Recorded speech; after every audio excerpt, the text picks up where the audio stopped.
કબજિયાત મટતી હોતી નથી. આજે જાવેદભાઈ મારી સાથે છે કે જેમણે આ પ્રોબ્લેમથી આપણી રેગ્યુલર દવા કરી, પંચકર્મ સારવાર કરી અને અત્યારે શું ફેરફાર છે આપણે જાવેદભાઈને પૂછશું. જાવેદભાઈ, શું તકલીફ હતી તમને? મને કબજિયાતની બહુ તકલીફ હતી ને માથામાં ગેસ બહુ ચડતો.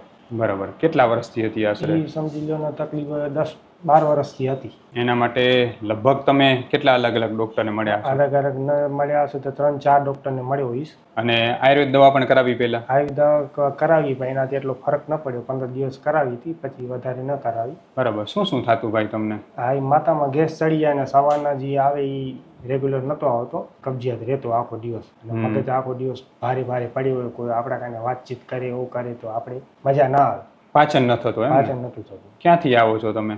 માધાપરથી આવી. માધાપર, કચ્છથી. અને આપણી પાસે તમે આવ્યા તો અહીંયા આટલા બધા દૂર અહીંયા ટ્રીટમેન્ટ આવી થાય છે પાચન, એ બધી તમને કઈ રીતે ખબર પડી હતી? અમને ખબર પડી વિડીયો જોઈને સાહેબ, ખબર પડી અમને. તમારા વિડીયો એનાથી પહેલે જોયા હતા અમે. વિડીયો જોયા એનાથી મને. કેટલા મહિના આપણી રેગ્યુલર દવા થઈ જાવેદભાઈ? 3 મહિનાની દવા થઈ સાહેબ. બરાબર છે. 2.5 મહિનાની થઈ. આ 15 દિવસ હજી બાકી છે. 2.5 મહિનામાં ફરક પડી ગયો. કેટલો ફરક પડ્યો તમને અત્યારે? 2.5 મહિનામાં મને સાહેબ 90% ફરક પડી ગયો. બરાબર. અને જે ઓલું પહેલા જેમ કબજિયાત કારણે માથું ભારે થઈ જતું, મને સમૂરી તકલીફ અને બેચેની જેવું થઈ જતું અને કંટાળો આવતો, એ બધું ગાયબ થઈ ગયું. કાંઈ નથી અત્યારે. અને પંચકર્મ સારવાર આપણે કેટલી વાર કરાવી? પંચકર્મ સારવાર આપણે 2 વખત કરાવી. અને અત્યારે આમ પહેલા કરતા જેમ સ્ટેપ બાય સ્ટેપ પંચકર્મને કરતા હતા તો કેટલો ફરક પડતો જતો? એટલે સમજી લો પંચકર્મ આપણે સ્ટેપ બાય સ્ટેપ કરતા તો 50-70% ફરક પડતો આવતો. અને હવે જે પેટ સાફ ન થતું કે માથું દુખી આવતું કે એસિડિટી થતી, એમાંથી કંઈ થાય છે હમણાં? એનામાંથી હમણાં કાંઈ નથી થતું. પાચન કેટલું સુધર્યું પહેલા કરતા? પાચન સમજી લો ને 80% સુધર્યું. પહેલા કઈ વસ્તુ ખાવાથી તકલીફ થતી ને હવે બધું ખાઈ શકો છો? હવે બધું ધીમે ધીમે બધું ખાઈ શક્યું. હા. પહેલા શું થતું ખાવ તો? પહેલા ખાતો એટલે સવારના બધું જામ થઈ જતું ને નસીબ હતું શરીરને, ને માથામાં ગેસ ચડી જતું. બરાબર. કંઈક આડું ઓડું ખવાઈ જાય તો માથામાં ગેસ ચડે એટલે પ્રેશર માથામાં ચડી જતું. કોઈ આપણે ભાવે નહીં, વાતચીત હોતી બધું આપણે કરીએ તો કોઈ આપણે. હા.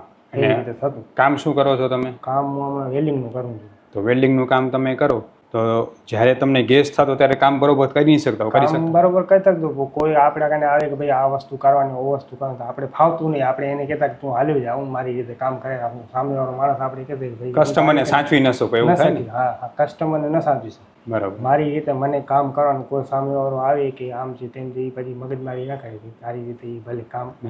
હવે એકદમ ફ્રેશ? હવે એકદમ ફ્રેશ છે. હવે કોઈ પ્રશ્ન નથી. હવે ખરેખર જાવેદભાઈને જે પ્રોબ્લેમ હતી ને, એ કબજિયાતની સમસ્યાનું મુખ્ય કારણ જે છે ને એ પાચનનો ખરાબી હોય છે. તમે અલગ અલગ જાતના ચૂરણ લ્યો, ગોળી લ્યો, પેટ સાફ માટે લ્યો, પણ એનાથી હંમેશા ઉપર છેલ્લું પેટ સાફ થાયનું કારણ એક જ હોય કે પાચન સારું ન થતું હોય. તમે પણ પહેલા કાંઈ દવા લેતા તો પૂરું સાફ નહીં લાગતું હોય પેટ? કોઈને કોઈ ફાંકી લેવી જ પડતી પહેલા? ફાંકી લેવી છે. અને લ્યો તો એ પેટ પૂરું સાફ તો લાગે? સાફ નથી, સંતોષ નતો સાફ.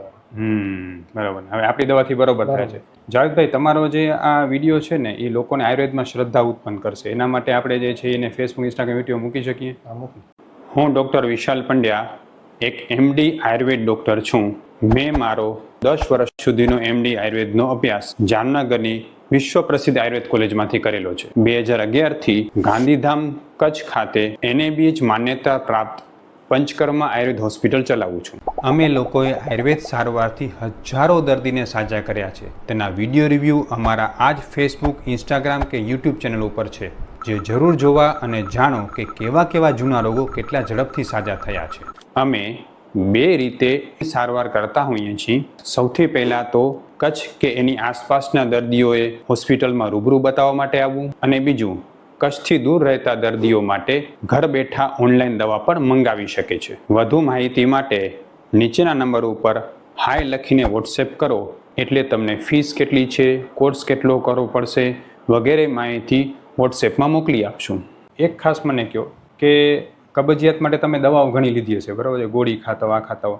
આપણી દવાથી જેટલો જલ્દી ફરક પડ્યો પંચકર્મ એનાથી, એટલો પહેલે ક્યાંય પડ્યો તો? ક્યાંય પણ નથી પડ્યો. બરાબર. હવે કેવું લાગે છે? હવે આમ 100% સારું લાગે છે. જાવેદભાઈ, તમારા જેવા ઘણા એવા પેશન્ટ હશે કે જે લોકોને કબજિયાતથી હેરાન થતા હશે ને બધા પ્રોબ્લેમ, જેમ તમે કીધું કે હું રમજાન આરામથી બધું કરી શક્યો, બરાબર? તમે બધા પેશન્ટને શું કહેશો એમ? હું પણ એમ જ કહીશ કે એકવાર સાહેબને બતાડી આવો. તમારી આટલી જૂની તકલીફ છે તો આયુર્વેદિકનો એકવાર મુલાકાત લ્યો. તમે પહેલાં તમે કીધું કે મેં 15 દિવસ પહેલાં આયુર્વેદિક દવાએ કરાવેલી હતી ભુજમાં કે ત્યાં, હા એમાં ને આપણી દવામાં કેટલો ફરક લાગે એમાં 80% ફરક લાગે. આપણી દવાથી? હા તમારી દવામાં 80% મને ફરક લાગે. ને એમાંથી કેમ ફરક ના લાગ્યો? એ શું વાંધો આવે? એ દવામાં તમે અંદાજ તો એ આવ્યો છે ને? દવામાં એટલે મને એ ફરક લાગ્યો કે એની જો દવા હતી ને બધું એનું ખાવાનું ને એ બધું આપણે એવી રીતે તમે જ્યાં કને અહીંયા સમજાવો છો ને એવી રીતે ત્યાં કને નતા સમજાવ. ત્યાં કને આપણે રેગ્યુલર આ વસ્તુ તમને ખાવાની છે આવી રીતે આપણે ખાઈ તમે આખા પાનામાં લખીને આપો છો કે ભાઈ આ ટાઈમે ખાવાની આ ટાઈમે ખાવાની એવી રીતે એવું નહોતું. બરાબર. ખાલી આપણે આપી દઈએ કે આ 2 ટાઈમ ખાવાની આ 3 ટાઈમ ખાવાની આપણે લઈને હાલી આવવાની.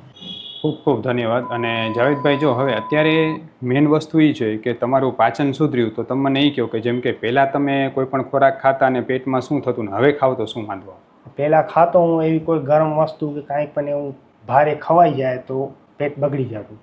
ને હવે દવા ચાલુ છે એના પછી આપણે થોડું થોડું લિમિટમાં આપણે પોતાની રીતે ખાઈએ છીએ તો કાંઈ વાંધો આવતો નથી.